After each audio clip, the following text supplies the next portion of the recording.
Hello, and welcome to another edition of the Fifth Quarter. I'm Mike Ciarochi, sports editor of the Herald-Standard, joined as always by George Von Benko, author of Memory Lane and a WMBS radio personality. We're here today to preview the playoffs, George. The Steelers heading off to Mile High City, Denver, Colorado, take on the Broncos and Tim Tebow on Sunday of this week, first round wild card playoff game. Actually, on paper, it looks like the easiest one of the potential matchups. 4 games this weekend to pick. I don't think there won't be many people outside of the Denver zip code. I don't think picking the Broncos. I don't think so. A lot of the national media are talking about it now. They feel that Pittsburgh cannot overlook them and cannot make mistakes. Mm-hmm. We've already had some news breaking this week. We lost Rashard Mendenhall, the Steelers did, for the game, so they're going to go with Isaac Redmond and John Clay. They activated the Spann kid who played at Northern Illinois. He might not even be on the thing. They might go with 2 running backs. He may not trust. It probably depends on Weldy Moore's health. And that didn't sound good. No, the fact that they activated a guy from the practice squad does not sound good for Weldy Moore for this week. But I don't know, the 2 running backs should be enough. Should be enough. Now, the other thing, and a lot of people are wondering why he even brought it up, why you would even go there going into a playoff game, is Ben Roethlisberger's comments to the media on Wednesday, where he said he suffered a setback in the third quarter of the Cleveland Browns game to his ankle, and he's in bad shape, and he was limping around noticeably when I was down there today. Why even go there? Ben loves drama. Well, he's a drama queen. He loves drama. Yeah. If he is able to pull his shoe on, lace it up, we've been through it before. The broken toes, and it was a legitimate question to some people. Why would you even throw that out there for the Broncos? You know what I mean? Because Ben is a drama queen. Right. I'm getting tired of the weekly updates and this and that. If he's, a high ankle sprain, the one and only prescription that a doctor will give you is rest. He can't afford to do that. So he's either going to take the day off or he's going to play. I don't think he's going to take the day off. I don't think he's going to take the day off. It opened up a whole can of worms about whether he should have played here, but you don't get do-overs of a national football. No. You can't go back and say, well, they shouldn't have played him then. And that's great for talk shows and stuff, but in the real world, it doesn't mean a hill of beans. No. Now, the other thing, of course, is Ryan Clark. Right. Ryan Clark is not going to play. And that's a prudent decision. It's one that probably didn't even. That's another question that probably didn't need to be asked. We should have all taken for granted.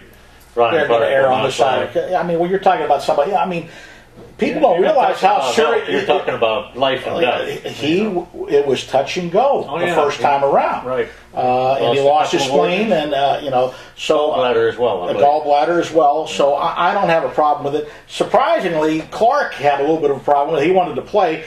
But not one of his teammates, he said last night, had anything to say about you're not playing. Troy Polamalu said, just sit this one out. So I don't have a problem with Ryan Monday. I think he can fill in well enough.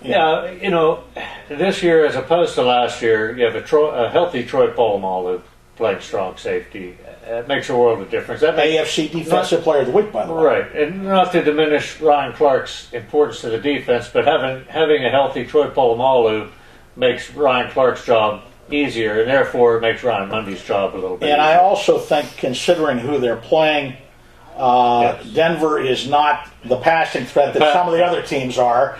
Pass defense can probably... And Ryan Monday can play the run pretty well. Yes. They could probably give the rest of the secondary a day off, too, going into this game. Well, and if you look at it, Tebow, 46% passing efficiency, not very good. The Broncos are only 30% on third down, and that's not very good for the season. Huh? For the season. That's not very good either. Yeah. They've lost 3 in a row coming into play, so they backed in. They were blown out by New England, which was the best game down this stretch that Tebow played. He put up some numbers in that game. He had a terrible game when they were blown out at Buffalo, which is not a good team. Mm-hmm. and they only scored 3 points against Kansas City, and he threw for, I forget what it was. Six completions. Six completions out of 20-something for 60-some yards or something like that. But he lives to play another day. I'm not gonna. I'm not ready to put him up on a pedestal, and I'm not ready to knock him out of the playoffs. So you're not going to Tebow? Pardon me? You're not going to Tebow when he's around? No, I will not. You will not. But mark that down. I will not Tebow. All right. But that doesn't mean that they do not have some weapons. Their running game is one of the better running games in the National Football League. They finished first in the league in rushing. And Willis McGahee rushed for 1,054 yards, a 4.8 yard per carry average. Mm-hmm.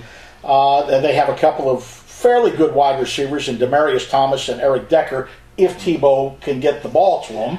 Yeah. So it's not as if they're without some problems that they're going to create for the Steelers. Yeah, and a lot around here, a lot of people are saying, Dick LeBeau will come up with some sort of a scheme to diminish Tebow's skills, which I think you can pretty much write that down. He will have a plan. But don't forget, John Fox is no spring chicken in NFL football either. He knows his players. He knows how to game plan to win a game. This isn't a best of 3 or a best of 5. This is one game. And everybody was talking. Was it Sam Rutigliano, the Browns coach? It was on NFL film saying that one time, baby, one time. Give me one, just give it to me one time. But that's all the Broncos need. Everybody is thinking Pittsburgh may blow them out. I don't know the way the offense has been running. Their offense is able at this point. And let's not overlook the Broncos defense, which has scored a lot of points this year. They've helped, and they've got a pass rush that's going to cause Pittsburgh some problems. The linebacker Von Miller, who's a rookie, has been outstanding, and Elvis Dumerville from his defensive end spot has been outstanding. Their secondary is very good with Champ Bailey and Dawkins from Philadelphia. Well, if he's going to play, he's been a little bit banged up. Goodman's the other guy, Andre Goodman, been very good, and they're outstanding on third down. Getting off the field on third down, which has been a problem for the Steelers at some point. Right, staying on the field, converting third downs. Right. There are a couple of things to mention about that. If it is going to be a blowout, and the Steelers are going to be the team doing the blowing out, I think they need a couple of factors. They probably need they need turnovers, if not defensive touchdowns, and they need a good special teams effort. Perhaps a touchdown on specials. Well, and you wonder what's going to happen on special teams, because in the light air, Prater's going to put every kickoff probably into the end zone. Yeah. So Antonio Brown is not going to have much of an opportunity to return on kickoffs. That doesn't mean anything about punts. Now, punts, that might happen, although with the lighter air, the ball's going to stay up a little bit longer, hang a little bit more. And I think they have an advantage with their kicker. Prater is 11 for 17 plus 40 yards, 5 for 8 plus 50. Well, he gets to kick all the time in that thinner, lighter air. Right, so that gives them a little bit of an advantage there. And, in the one game that they did win before that, I think he kicked 2 plus from over 50 yards recently in a game, just recently. So he gives them a little bit of advantage. But the other thing that just blew me away, if you think about the two teams, you would think Pittsburgh's more proficient on offense, even though they have struggled of late. Both teams have scored a total of 36 touchdowns. When I saw that stat, I just scratched my head a little bit. Yeah, well, you mentioned but Denver's defense has scored some points. You said 11 I'm not sure if it's 11, but they've scored some touchdowns defensively. Whereas the Steelers can't even get turnovers. They can't even get a turnover, so that skews that stat a little bit. Yeah. Hey, I wanted to send a shout out to a buddy of mine from the area. I'm sure you know the family, John Watto. Checked me out on Facebook. Said he came upon the fifth quarter and said, "When did you guys start doing that?" And I had to bring him up to speed. John is out in San Diego, and he's so enthused that Norv Turner's going to stick around with the Chargers. He's moving back to Union Cup. Figure that one out. Yeah. And who else? The Eagles are keeping Andy Reid. Andy Reid. So that's a good move. I think it's a good. I don't think it was all his fault this year. No. We're getting off topic here a little bit, we are, but I like a lot of things coming into the game. You just have to hope that Ben doesn't get hit again, because I think he is going to get touched by that defense. Oh yeah, he will, and I don't want to go where the drama resides. Well, you know what he said. You know what he said today, out of Ben's mouth. Mm-hmm. It is what it is. Yeah, it is what it is. It's a high ankle sprain. Last time we heard. And yeah, and it's not going to get better. It's not going to get better, and it's probably a several months worth of rest. And anybody that doesn't think that he's going to be under pressure is not looking at that Denver defense. Even the Cleveland defense last week, he was sacked a couple of times. One by Jabal Sheard. We talked about that on the last show. Even just standing on a high ankle sprain is not prescribed. He can't put any pressure on toes. No, right. Which when you follow through, when you get tackled by opposing players, it's going to hurt. It's going to be a setback. Better him than us. Exactly. We wouldn't be. No high ankle sprains up in the press box. That's true. But in any case, what do you think about Tebow? I mean, he's an enigma to me, because you look at him and they say he's a winner, but long haul, I don't think he's not going to have a winning percentage. He doesn't throw the ball well enough. No, he doesn't, unless he gets considerably better this offseason. I think I'll tell you this: I think the Broncos will either draft a quarterback high, or they will regret the fact that they got rid of Kyle Orton.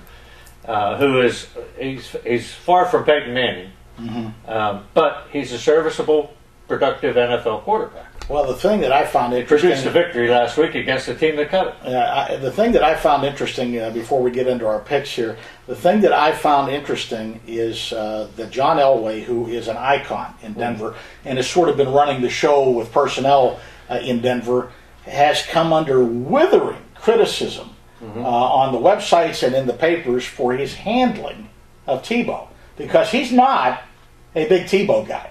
No, to some extent, So they think maybe he handled him wrong. Tebow is. Well, he's not the quarterback's coach. Last time I checked. No, he's not. And how did he handle?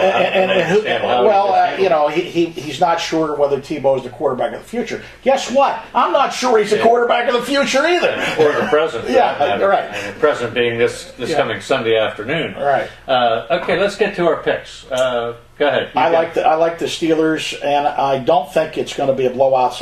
Like some people think it's going to be. I think it's going to be a game that will probably go into the fourth quarter, and the Steelers defense will do enough, and the Steelers offense will do enough for them to win the game. But I don't think it's going to be a blowout. I really don't. Nor do I. I'm picking 17-13. That's about Steelers to win. We have a minute or two. Let's handicap the rest of these games. There are 4 games this weekend. I think Cincinnati's got a legitimate shot. I do too. I think they're going to beat Houston, as a matter of fact.